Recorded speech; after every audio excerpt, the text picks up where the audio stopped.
Gish, and welcome to my show called Get Real with Revenue Marketing. And you guys know the drill by now. You know, this next 20 or 30 minutes is all spent getting inspired and motivated and learning what's new and what's exciting in the world of marketing. And today I have a very special guest with me. Actually, this is somebody that, when did we meet, Brandon? We met, gosh. It's been a few years. Yeah. I can't remember when, but it's been probably 3 or 4 years ago that we met and talked. And I think we met because I reached out to him and I said, yeah, you're in marketing operations and I do a lot of research and I'm interested in it. And so, but anyway, Brandon Jensen is marketing operations director at Juniper Networks. And I always say that I have one of the best jobs in the world because I love what I do so much. But I think in this interview today, you're going to hear the same thing from Brendan. He absolutely loves marketing operations, and he is super, super, super excited to be at Juniper Networks. So, Brendan, welcome to the show. Thank you, Debbie. It's great to be here, and I appreciate you having me on. Oh my gosh, absolutely, my pleasure. Thank you so much for being here. I'm just going to turn down our volume just a little bit so we don't bust people's eardrums out. So you know, it's so funny, but when I booked you for the show, I forgot that today is the day that my book published. So I'm so happy. It's published by Forbes. It's now available on Amazon. It's called From Backroom to Boardroom, Earn Your Seat with Strategic Marketing Operations. And guess what? That is exactly what we're going to be talking about today is strategic marketing operations. So why don't we start, Brendan? Tell us a little bit about your background and your journey in marketing operations. Sure. So I've been in kind of operations from the very beginning of my career. I started doing very early on was kind of the operational guy working with our warehouse to transfer data files down there to manufacture DVDs and CDs back in the day when that was a thing, and had a cup of tea in IT for a couple of years as a business systems analyst, and then after that I was pulled into a marketing operations role. Really, I wanted to get into that because I love the diversity of marketing. I love how things are always changing. Things are different. There's new technology popping up all the time. The creativity that exists in marketing is just so fantastic because you have this mix of, you know, data with like a creative team who's thinking about messaging and thinking about like imagery and how it represents the brand, and all those things combined to make really managing the operational side of that really interesting and always changing and always diverse. You know, it is super interesting. I often say, you know, marketing, I think of all the areas that are changing. I just can't think of an area of business that is not experiencing more change than marketing right now. It is, I mean, think back 5 years ago, Brendan, just 5 years ago, how different things were than they are today. Hell, you could think back 2 years ago, and you could certainly think back prior to the pandemic, you know, Right. which has also changed just so many different things. Right. So, I mean, you have to think about these like virtual live events and all this stuff yeah, that's come about. yeah. You know, I mean, that's the thing that I love about my job is like there's always puzzles to unravel. There's always like new things coming down, and to your point, the change that happens all the time. As an ops person, you have to figure out, okay, how do I unravel this puzzle and make it work? That's right. That's right. I mean, you do have to love puzzles. And I will let you guys know that Brennan was also interviewed for my book. I interviewed about 25 different executives, and Brennan was one of those people that was interviewed for my book. And I want to tell you a little story about how the book got written, and then kind of the topic that Brennan and I want to chat about today. But it was probably around 2018. I want to say I was presenting at Martech West. And it was a new presentation, and I probably had about 150 marketing ops people in the room. And I started talking about how marketing operations people were considered to be button pushers. And you would have thought I had reached into their chest and pulled out their heart. I had such a visceral reaction to that part of the presentation. And that's when I knew, and it was a big motivator for the book, that there was so much more that a marketing operations team could and should be doing, and they were having a really hard time getting their voice heard. So when you first heard that expression, button pushers for marketing ops, what did you think, Brendan? Well, I think that sometimes marketing ops teams, if they don't have their stuff together, get put in that category. Mm-hmm. That they become button pushers, they become order takers, and it's really easy to get caught in that. And so I just think it's so critical for marketing ops to have the strategic view. And I always, my team actually gets sick of me saying this, like, what's the model for that, right? Like, we as marketing ops have to have a model for how we approach the business and how we look at the world, because if we're responding real time to everything that's happening and updating our marketing automation platform, or updating Salesforce, or implementing new technology based off of every whim of the business without understanding the model that we want to fit that with under, it's just a mess, and it becomes a really problematic, and a real problem with technical debt over time when that all gets wrapped in together. Well, how do And so you, what do you do? How do you change that mindset? And what is this model that you're talking about? well, I think there are several models depending on which kind of flow you're looking at. And I think it, relies on working with partners, looking and talking to other people what they're doing, and then coming up with a concept about how you want all this to work. What are your end goals for lead flow, for example? Is your what type of business are you in, and what that determines kind of what your lead flow should be like and how you optimize that.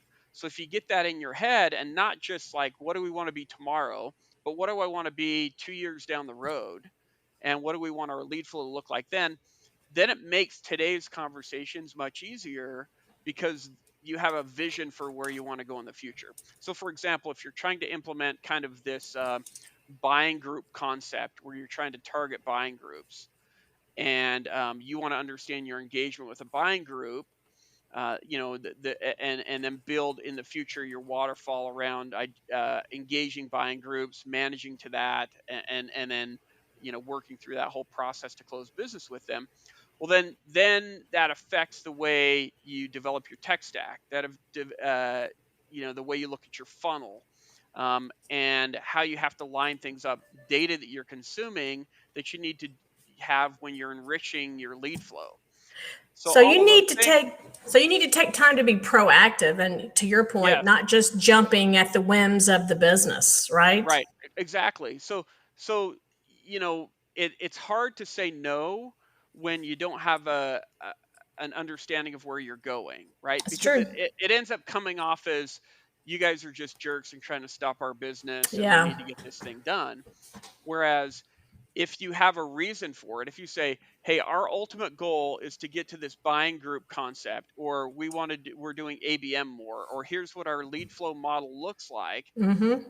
and you implementing this thing on the side to fast track a lead for these types of leads, for example, that actually breaks the process, and that undermines our, Yeah. for example, if we implement a process that we allow people to circumvent lead scoring, Mm-hmm. and we drop it on the laps of the SDR, the SDRs are going to get really frustrated Yeah. because they're going to say, "Hey, these leads all are poor quality," and Same thing we and always hear, right? right, the same thing we always hear, Mm-hmm. because it went around your standard model, That's right.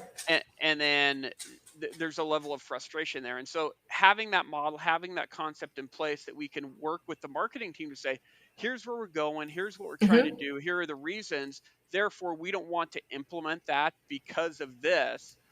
Then it also, and the other piece that I think is really important is having the data around it, right? Oh To be yeah. able to be able to say our goal. So as an example, a few years ago when I was at Workfront, and was leading marketing operations there, we had a problem because our conversion rate from what we called AQL, automation qualified leads, into what we called QSOs, qualified sales opportunities, was at 5%. And our model that our demand model was at 10% that we were trying to get to. And so we're looking at this data, and we had to go through kind of channel by channel, and looked at active demand versus passive demand priorities, and took all this data together to point out to the business, hey, this is why this is broken. It's one, you're pulling in all these PPLs, and they're converting at 0.5%. And so, therefore, we probably need to not pass these directly to the SDR team, because they're just simply not ready for the Mm-hmm. conversation, that we need to nurture them more. Mm-hmm. And number two, we're not getting to these active demand requests soon enough. So, active demand meaning, demo requests or buy now forms or Mm-hmm. contact us forms, right? We're taking 2 or 3 days to get to those, whereas we should be trying to get to these within 20 minutes. Oh yeah. Oh And yeah. so, we took on some initiatives to say, how do we Mm-hmm. improve those two things? How do we Love change our that. scoring model? And then how do we also And get again, these you know, this after to is the this team? is how you act as a steward to the business, right? Right. Because marketing, and especially marketing operations, is sitting on a gold mine of data. And it's just the process of using that to inform the business so you can make better business decisions, right? It just makes so much sense when you talk about it like that. I want to understand a little bit more about how your marketing operations organization is structured. And Yeah. also, you were part of a global team, right, Brendan? Right. So why Yes. don't you tell me a little bit about how you guys are structured, Sure. and then how you support everything on a global basis? Yeah. So we have what we call global marketing operations. And so global marketing operations manages kind of all technology other than the website. And then we have field operations, which reports up to our field marketing teams, but kind of has a dotted line report to me in order to be able to manage the business across the world. And so I know, I've been in other organizations where that's been a little bit different, that field ops actually reports to global ops. But this works because I Let me regularly just meet turn with it. this I think one of the important things to All do. right. Okay. I'm so All sorry. right. I've got this thing, but that's okay. Go ahead. Yeah. So that's kind of how we're organized to manage the overall business, is a global operations team that kind of manages things centrally as a foundation, and then works with, we call it a franchise model, where we have field operations that sits out there within the field franchise, and we work with them, to make sure that they're following procedure, that they can escalate things to us that maybe we don't have the visibility into, because they're sitting in Hong Kong, or they're sitting in London, right, or they're sitting in Germany, or in Japan, and then they can bubble that back up to the global team, so that we can go out and try to solution that. And from a global to field perspective, establishing policies, establishing standards, and vision for the organization, to say, here's where we want to go, here's how we want you to work with the field marketing organization, to make sure that these operational procedures are followed, and that things are moving forward. And how does that model work for you guys? Has this been pretty successful? It's actually a fairly new model at Okay. Juniper, but so far it's been pretty successful. I think that it's really helped us break down some of the, like, it's easy when global. I think there are global challenges, right? There are time differences, and it's really hard to get on the same page. And there's some Oh yeah. sacrifice that frankly has to take place Mm-hmm. in order to make sure that you're with intent breaking down those silos, to say, I want to understand your business better. I want to, the whole Stephen R. Covey 7 Habits thing, where it's like, first understand before trying to be understood. And so, trying to really understand the challenges that the field faces. What are the linguistic challenges that we have in Asia Pac, that we have to deal with from an SDR perspective, or a telemarketing perspective, from a field perspective in producing content, and then being able to roll those up into, how do we then have a model that can help us manage over all those things. But I think certainly we're not all the way there yet, but we're making some really good progress in kind of breaking down those silos, and understanding the business globally so that we can develop some models that work for us as a So team. Brennan, when I talk to you, you sound like a business person. You don't sound like somebody who's like, all into the tech and stuff. Well, we And can get there. We can get there oh, I too. know we can. I know we can. But I'm always fascinated by that because I do find that the most successful marketing operations leaders, they definitely always have on their business hat. And, it's not just about the tech and data all by itself. It's about what can you do with it to make an impact Right. on the business, right? And Right. so you definitely have that hat on when I talk to you. And those are the kind of leaders that I see as more of these strategic marketing operations leaders, right? These are the kind of leaders that I see where their organizations are not reactive, their organizations are actually proactive, right? So can you tell me a little bit more about what and when you think about marketing operations that you have centralized, what are the core capabilities that you have at corporate versus what capabilities are kind of pushed out into the field? I know you talked about your policies, your standards, and your vision, but Right. what is the actual org structure look like Yep. for you? Yeah. So we have our marketing automation platform. We use Eloqua. Is all centralized. We have a few field folks out there that are sending emails and whatnot, but most of the stuff we do is centralized. Certainly, all the governance and maintenance is centralized on our with our marketing automation team. We also have centralized a process team that helps us Oh, manage. All new requests. Traffic manages all of the work to be done. A centralized prioritization process that sits on my team. okay. We also have Salesforce centralized. Now, do you guys administer Salesforce? Yes, our Now, our that's our side, interesting. our side of the house. I find that so I've been in both places. If marketing operations does not have a Salesforce admin, it's bad news. I agree It's completely. it's bad Completely. news Oh, yeah. because um, again, this goes back to modeling out the business and being strategic, right? Like Yep. marketing has to there are certain things that marketing has to control within Salesforce. Lead slash contacts, Yeah. campaigns, Yeah. Yeah. and have to have their foot in the door on accounts Yeah. too in order to be able to approach the business in the right way so that we can engage accounts, we can engage people, and that we can Yeah. track all of that. Some of the biggest issues ever between sales and marketing is when marketing has zero influence on what happens in Salesforce. They literally they cannot do their Right. job. They are completely shut down, and I have seen this in so many organizations. So it's always interesting to me when the MO team is actually the Salesforce administrator. To me, it makes a lot of sense. Yeah. Is there a sales ops team as well? Sure. Yes. There's sales Okay. ops teams, and they administer their kind of and we work together Okay. increasingly more and more closely. So Yes. at the top levels, at the strategic level, I'm having conversations all the time with strategic leaders on the Mm-hmm. sales in the sales organization to make sure that when we talk about SLAs and when we talk about data and data governance and data maintenance, that we're all on the same page. And when we talk about numbers, we're all on the same in the same place.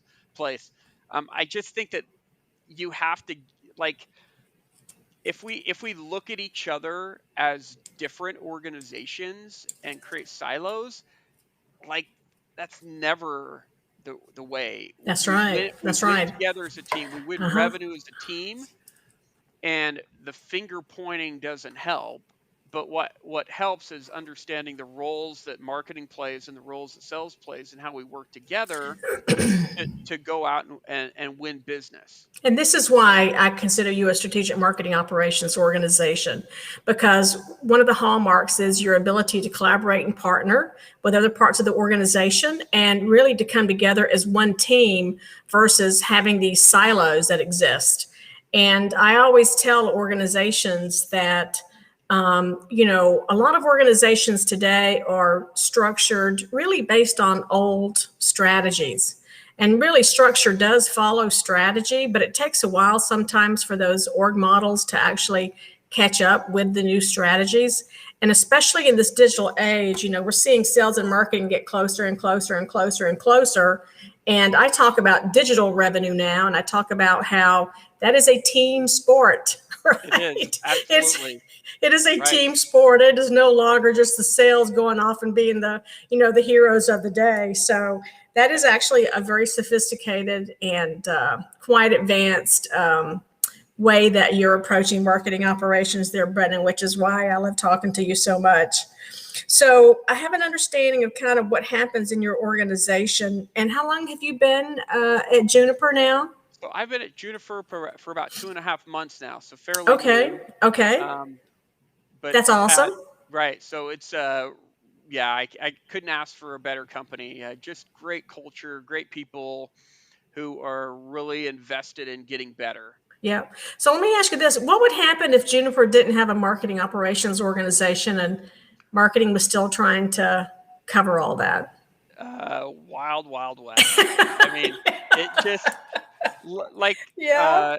so Juniper is about a 10,000 person company, and for a company of any significant size, without marketing operations governing it, process falls through, data becomes poor. I mean, we've all seen these organizations, right, Yeah. where people go, "Yeah, our data's bad because we didn't Yeah. really focus on that at the beginning," and Yeah. sales reps put all the information in, or marketing Right. just passed everything through, and they picked everything up, and then it's this big ball that has to be unwound. It's like those extension cords that are all Yeah. wound together that you have to It is untie exactly like that.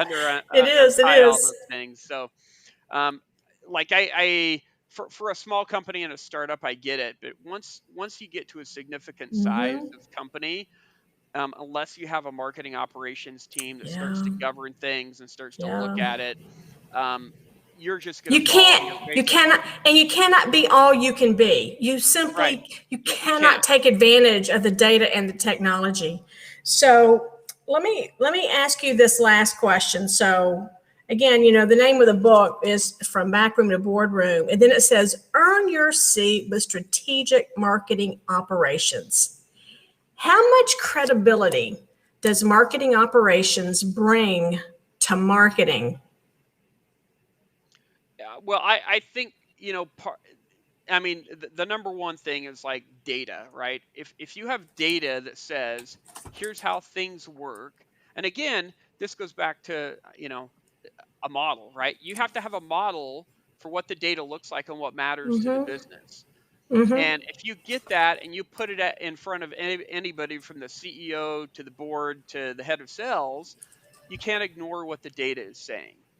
And so it's just so critically It important is. to be data driven, and that's marketing ops role, is to talk data, is to have data as the foundation of what we do and how we approach the business.